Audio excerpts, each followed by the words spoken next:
Hey guys, so welcome back to I Make Beer. Um, if you ever watch the YouTube channel Brewlosophy, you know Martin Keene. He had a couple episodes ago, he was cold crashing two beers. One at regular, just set the temperature down at cold crash and let it go.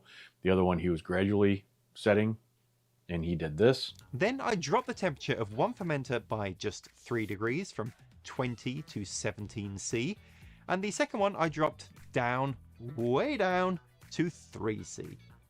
After that, he said this. And so this continued, dropping one fermenter by 3 degrees while the other remained at 3 Celsius. To be honest, this got old real fast.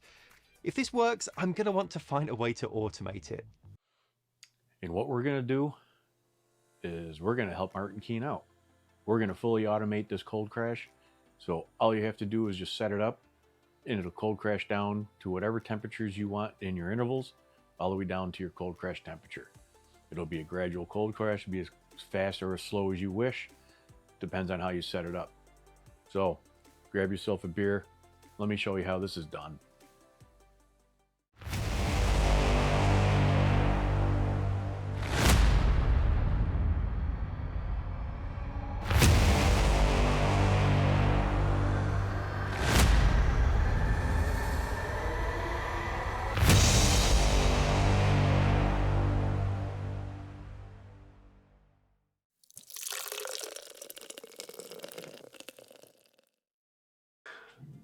All right, so if you have seen Brewlosophy's YouTube channel, they did a segment in regards to cold crashing temperature and if you cold crash at a slower rate.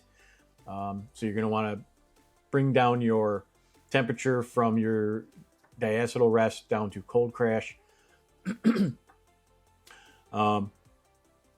As Martin Keene said, 3 degrees Celsius per every 12 hours. It's about 5.7 degrees Fahrenheit.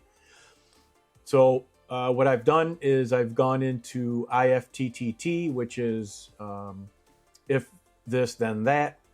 It's a website, and it is IFTTT.com. I have my applets set up. When you go in, you can create applets.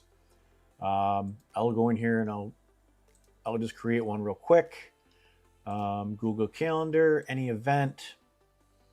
I already have mine set up in my email for my calendar. I already have it set up for, I set up a separate calendar called Fermentation Chambers. And then you can do, you can set it for so many minutes prior to the actual trigger. So then you create the trigger. All right, so now I have my event. So if an event happens on my calendar, then this will happen.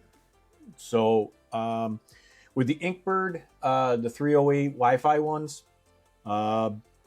those are under Smart Life. You can see here. And then you're going to activate scene. You set the scenes up on the app in the Inkbird app on your phone. So I got Smart Life, and I've already got my scenes set up. So these are all my scenes that I have set up currently.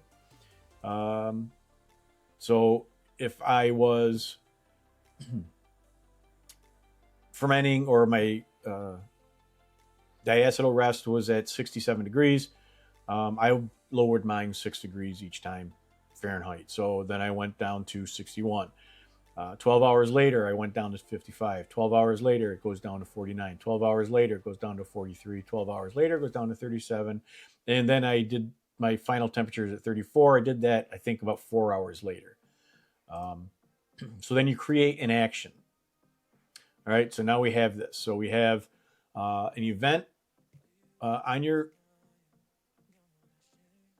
Gmail or any calendar. It doesn't have to be that one. So I'll go into my calendar, and as I said, over here I have my calendar set up, but I have a calendar specifically for fermentation chambers. So we got down here on April 28th. I've got it lower to 61 degrees at 10 a.m. Um, so then it'll take my Inkbird. It'll, at this point, this action has occurred on my Google Calendar. IFTTT then indicates to the Smart Life an action has occurred. So, or the trigger has occurred. So then we need our action, and our action is going to be the IFTTT then notifies Smart Life, which is then Inkbird, activates a scene. We'll show you the scene setups in a moment here. But that scene is lowered to 61. When you set these up, the calendar and the scenes you set up in the Inkbird app, make sure you call them all the same. So if your scene is lower to 61, make sure on your calendar it's lower to 61. You want to make sure that they're all named exactly the same. So anyways, at 10 a.m., it goes down to 61 degrees. And then we have at 10 p.m., goes down to 55 degrees. Then on the 29th, the next day, it goes down to 49 degrees at 10 a.m. And then at 10 p.m., it goes down to 43. And then on April 30th at 10 a.m., it goes down to 37. And then what I did is, well, it looks like I did 6 hours later. I lowered it down to 34. So at 4 p.m. on April 30th, it was lowered down to 34. And then it will stay at that temperature unless something activates, but then you would have to have a scene in order for that to do that. So once it's down to 34, there's nothing else that's going to change it unless you physically go in and change it yourself. So it'll stay at 34 degrees. All right.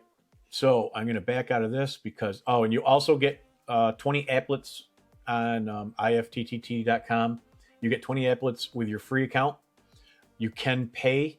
I don't know how many applets you get if you pay. I haven't looked into it because I don't think I'm going to ever pay for it. But if you really get into this and, there's probably a couple hundred things that you could do on this website to set up your smart home activations, calendar. It's a whole bunch of stuff. I mean, it's pretty in depth.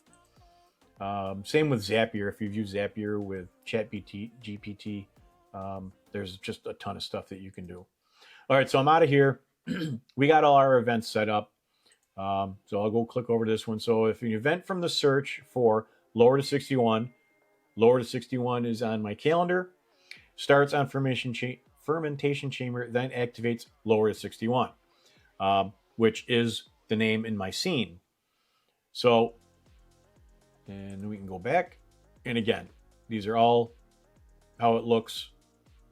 You can publish these if you want. There is a couple things for the Inkbird, another individual put up on here on IFTTT.com. He published his. That's how I was able to figure out how to integrate the Inkbird in my Google Calendar. I came across his. I can't remember what his actually did. It was set up something in regards to brewing, but now I can't remember what he actually set it up for. So if you go in, you might be able to come across it in the search. So we got everything set up. So now we go into our phones, and then we set the phones up. So here I have my app, Inkbird app, for my freezer chamber.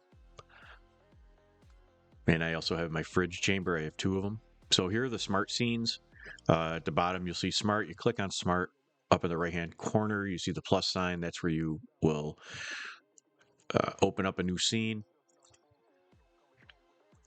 So we'll open up a scene. You can edit the name. Like I said, call it whatever you put in the calendar. Make sure you call it the exact same. So here we'll just put lower to 60. Just for an example. Close that out.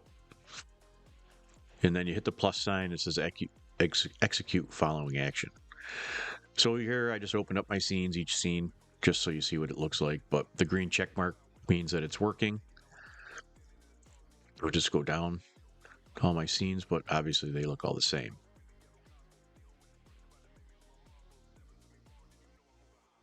So you saw how the phone was set up to create scenes in the Inkbird app.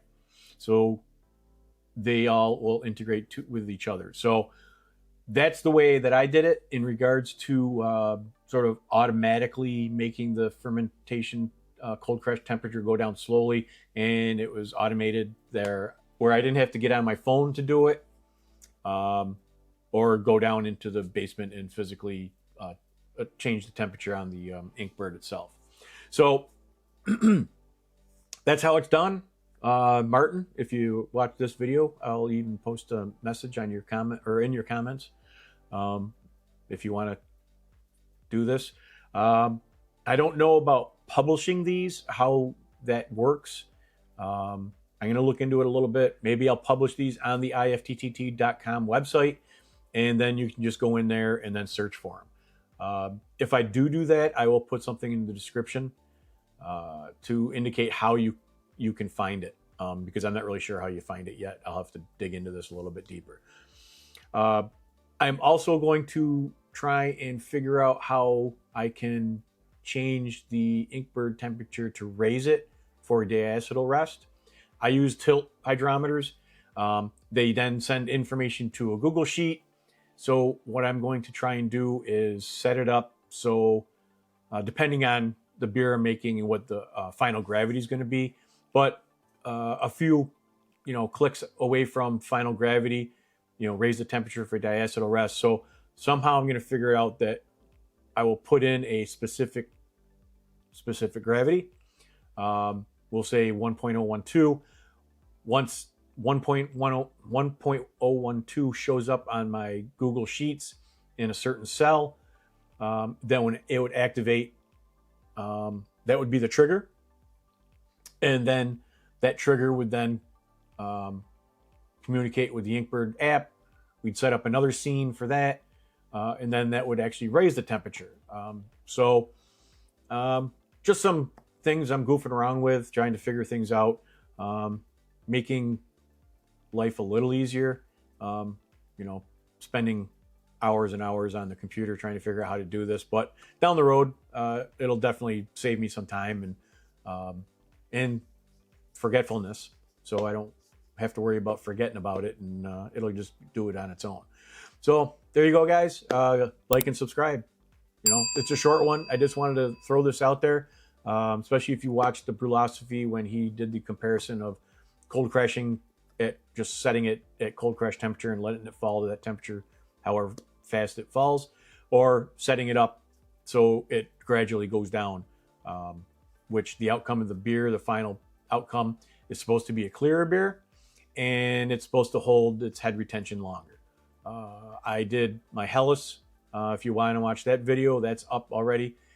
I did that this way. I used this exact thing right here that I just showed you, and the head retention on that beer was long. I mean, that thing, I think almost the entire video when I was doing the tasting, that head on that beer stayed the entire time. Clearing up, I don't know about that. Mine, I didn't have anything to compare it to. I didn't do another beer that I cold crashed quickly, so mine is not crystal clear. It may clear up a little bit more, sitting in the keg, in the next week or two. But currently, it's just got a little bit of haze to it. Not super crystal clear that you can see right through it. You can see through it. You can see your fingers on the other side. You can see the carbonation, but it's just not extreme clear. So again, guys, hope you liked the video. I'm going to be putting out a couple other videos in regards to brewing, but not actually brew days. I already got most of them videoed, so I just got to put them together and get them on YouTube. So, catch you later. Cheers, guys.